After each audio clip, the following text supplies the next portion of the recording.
étant donné qu'on fait la jambe, au préalable, c'est important de faire changer le patient et de préparer la salle. Donc, j'ai lavé ma table, j'ai mis mon tube au pied de ma table pour quand le patient va se coucher sur le dos, il ne risque pas de se blesser à la tête. Donc, mon patient est en train de se changer, je prépare tout ce que j'ai besoin de préparer avant d'aller chercher. Donc, je vais aller chercher mon patient. Vous pouvez me suivre. Vous allez venir vous coucher ici sur le dos, la tête sur l'oreiller, sur la partie du lit. Vous venez bien pour la jambe droite? Oui. Oui, parfait. Donc, juste vous coucher sur le dos. Très bien. Je vais monter un peu ma table. Ça va faire un petit peu de bruit, n'ayez pas peur.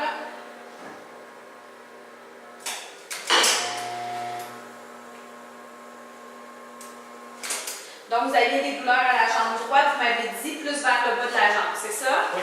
Parfait. Donc, étant donné que le patient a mal dans le bas de sa jambe, je vais prioriser la partie distale de sa jambe et je compléterai avec une radiographie du genou sur une 10 par 12, une 24-30.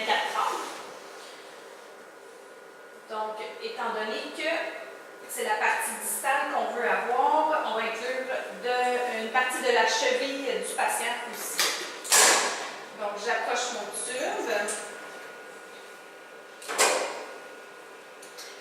On va faire une flexion au niveau du pied.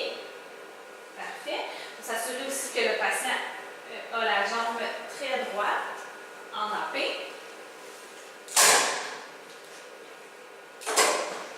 J'ouvre mon champ grandeur 7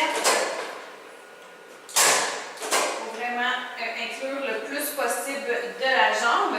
Donc, étant donné que la malléole interne est la malléole qui est la plus basse, je regarde, je place mon doigt au niveau de la base de la malléole externe. Je dis la malléole interne, mais c'est pas vrai, c'est la malléole externe qui est la plus basse. Donc, au niveau de ma malléole externe, j'essaie d'inclure, je dirais, au moins 2 à 3 doigts là, de lumière en bas de ma malléole externe pour avoir amplement de cheville sur ma photo. Regardez bien la jambe droite comme ça ici. Il n'y a pas vraiment de point de centrage dans le fond, on y va vraiment avec les critères d'inclusion. Si notre champ lumineux est ouvert au maximum en largeur et que j'inclus suffisamment de cheville ou de genoux selon la région à prioriser, notre point de centrage va être bon. On ferme en largeur ici pour inclure vraiment au niveau aussi des tissus mous et on se fie à la partie la plus large de la jambe, donc ici c'est le mollet. Regardez bien le pied en flexion comme ça ici.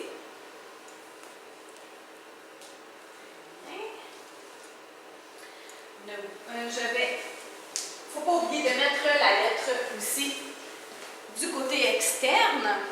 Donc ici, c'est le côté droit, donc la lettre droite.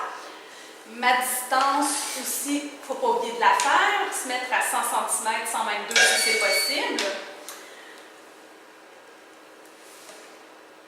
Étant donné que j'ai changé ma distance, il ne faut pas que j'oublie de revérifier au niveau de ma collimation. Parfait, ne bougez pas.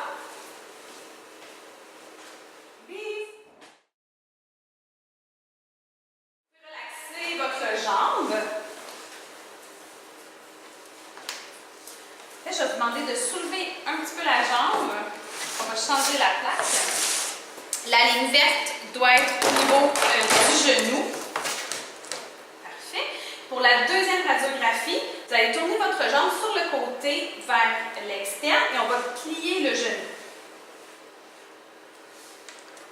On fait plier le genou juste pour que ce soit comme plus confortable pour le patient.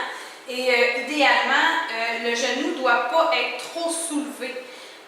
Pour pas, dans le fond, pour qu'on s'assure ici de vraiment aussi bien dégager l'articulation de la cheville. Vous allez tourner un petit peu le bassin vers moi. Oui, parfait. On va tourner encore un petit peu plus. On essaie ici de garder l'intimité du patient. Pliez un petit peu plus votre jambe. Parfait. Donc ici, je m'adapte à mon patient pour faire le profil. Donc, encore une fois, il n'y a pas vraiment de point de centrage en tant que tel pour vraiment inclure dans le fond l'articulation de la cheville. Donc on sait que la malléole externe est plus basse que la malléole interne. Si vous touchez à la base de la malléole interne, la malléole externe va finir à peu près un doigt plus bas que la malléole interne. Donc ici, il y a la malléole interne.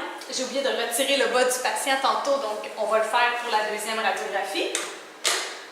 Donc la malléole externe ici, un doigt plus bas. On sait que la malléole externe va finir un doigt plus bas. Donc on se garde au moins 3 doigts en bas de la malléole interne pour s'assurer d'inclure suffisamment de cheville dans notre radiographie.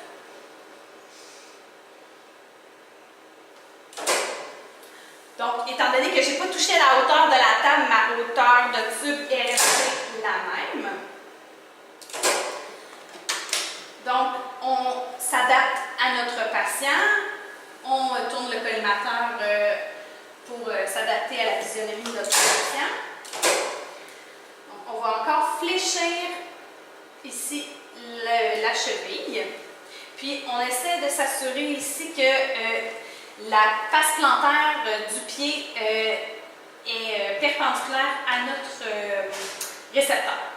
Donc ici, on voit qu'elle est un petit peu inclinée. Donc on va juste détourner un petit peu le bassin du patient pour essayer que notre pied soit perpendiculaire, tout en gardant la jambe en profil. Juste soulever un petit peu votre jambe.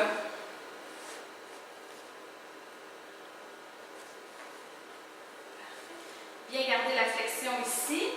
On va essayer de ramener un petit peu le pied, comme ça ici, pour vraiment garder la face plantaire perpendiculaire.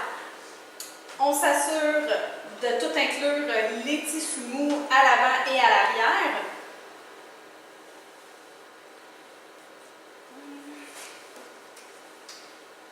Ici, la lettre droite va aller en antérieur étant donné qu'on est en profil. 3 doigts de lumière, on a suffisamment de cheville. Puis on va encore venir compléter dans le fond après avec un genou en profil.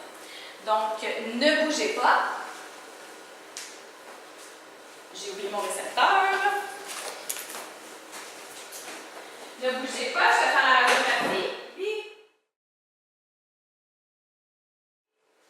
Parfait, vous pouvez relaxer votre jambe. Donnez-moi juste 2 minutes, je vais aller vérifier que tout est adéquat.